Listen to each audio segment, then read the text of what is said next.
Day 4, great to have you back. Should be about Thursday by now. I hope you've stuck with it. If it is Thursday, good work. Well done, congratulations. So, what have we done? Purpose, we've done vision. Then yesterday we did beliefs and getting over limiting beliefs and creating empowering beliefs. I am, I can, I will, yeah. Today, goal setting.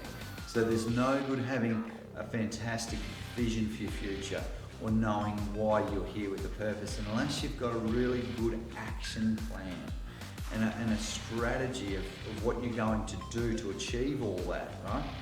Because in life, success favors those who take massive action. Absolutely.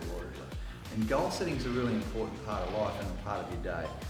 Now, there was a Harvard study done, and obviously the truth of this has been challenged over time, but I love the concept that this story has behind it, that the graduating class of 1960 something were all pulled into a room of this particular university, and they were students who were just finishing university and going off into the world. As my young guy has done recently, we just dropped him off to university last weekend actually, and it was a very sad day. Dad was very emotional. But this particular class, what they did was they pulled everyone together and they said, who in this room has got written goals? Who's got a written goal or something that they're going to achieve out in their future?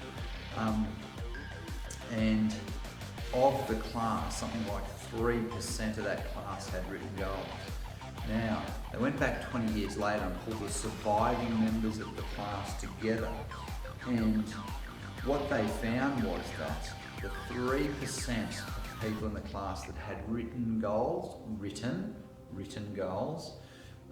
achieved more, were more successful, accumulated more in all areas of their life, not just financial security, but wealth, being, fulfillment. They were so much better off in life than the 97% now. 3% had accumulated more than the 97% put together. That's the power of goal setting, right? With your vision, you work backwards from your vision and you determine exactly what it is that you need to do to get there. What do you need? What action do you need to take? Whether it's today, whether it's next week, whether it's next year, what are you aiming towards? See, a lot of people don't set goals, or they have them in their heads. So a lot of people have mental goals, which I get, and people say, well, why have I got to write this stuff down, Anton? Because if you don't write it, you can't have it. Put simply, as Tony Robbins says, if you don't write it, you can't have it. The thing about writing is that writing is an energy. Writing has power in it, because once written, something just cannot be unwritten. It's written, like I'm a writer, I fill books and books and books, and I fill them and go through ink cartridges in my pen.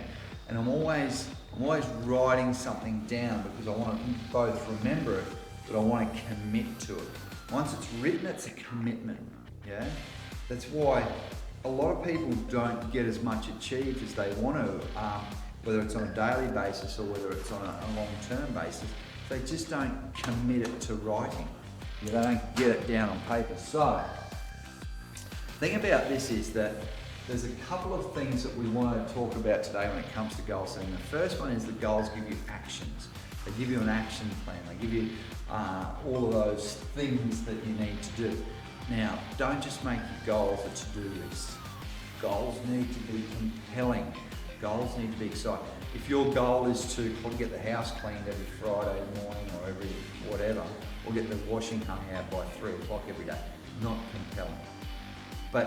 And you might achieve that, unless you're someone who just loves hanging washing out, and that's cool, and that's great. But I think, if there's something great you want to achieve in your life, which we all have, this is the way to do it, and compelling goals are the process to go through. Now, we've all heard about the process of SMART goals, specific, measurable, attainable, realistic and time-based, and I get that too. When I'm going to ask you to write your goals out at the end of this program, in today's session, I want you to write them in that way, very specific, very measurable, and very realistic and time-based. Now, when you have SMART goals, what you're doing is you're creating a focus, and you're actually focusing on what it is you want to do. And those goals become very focused too. They become very, very specific, right? And that's what you want to do. You need an action plan that's very specific. So when it's specific, it's results focused.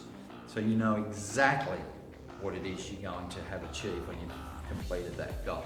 And then you can tick it off your list. Now, by doing that, you actually achieve results. You get stuff done, whether it's a project, whether it's a learning. You might have a goal to read a book a week. So I'm working towards that. A book a week is a big challenge, but a book a fortnight's achievable. I do have a goal this year of reading 26 books, and I'm going okay. We're about 8 weeks into the year, and I'm up to my 4th. So I need to finish that one this week, and it's Change Your Thinking. I told you about the other day, Change Your Thinking, Change Your Life by Brian Tracy. So I have many, many goals for my life, and for my day even. Every day's got goals. And they're all results focused, they're all about achievement. Now, the thing about setting goals is this, is that you can review them. You can actually go back and say, have I done that? Now, if you didn't hit it, there's a great question that you should ask yourself, and that's why. Why didn't I? And is it because it wasn't compelling enough? Is it because it wasn't written down? Well, why didn't you achieve a particular goal that you set to do? And that's okay. Once you ask yourself that question, you can go back and then understand how you can change it in the future. Yeah. Big shout out today to Maria. Now, Maria came into this program, and one of her goals I know is to get the crap out of her life, and I love that. Now, one of the ways, Maria, that you can do that is by setting big, hairy, audacious goals. BHAGs. So when you actually achieve stuff and when you get things done, you don't leave room in your life for all that energy draining, energy sapping stuff. You get rid of it because you actually give yourself stuff to do that is empowering and that's really compelling. Now, there's one thing that I don't have up there, and what I really want to share with you about goals is the last thing is tell someone. Tell someone about your goals. Now, the reason that you tell someone about your goals is because they will hold you accountable. Put it out to the universe. Ask people. Actually, you go and ask them. Don't just tell them. Ask them to keep you. Don't tell. Ask. Say, I want you to keep me accountable for this. You know, in 6 weeks' time, I will have read 2 books, or in 8 weeks' time, I will have lost 10 kilos. Tell people about the goals that you set so that they can hold you accountable, and ask them to hold you accountable. Goal setting. So, I want you to write, and we put in the workbook, 3 goals per period. So, 3 goals for your next month. Actually, let's take a step back. 3 goals for this week. What are 3 things you can do before the end of this week to change your life? Now, let's do one of those today. Never leave the scene of a goal or a decision or an action or deciding to take action without doing something about it. So today's not only about writing goals, today's about actually doing something. Do one, put something on your list, even if it's 10 o'clock at night right now, doesn't matter. And it might just be setting up a meeting, it might be sending someone an email, it might be making a quick phone call, a quick text. Hi, I'm going to call you tomorrow with some goals. Do something today around one of the goals. So, the activities are 3 goals you can do this week, 3 goals you can do this month, and 3 goals you can do this year. So write those 9 goals down, take action on one of them right now.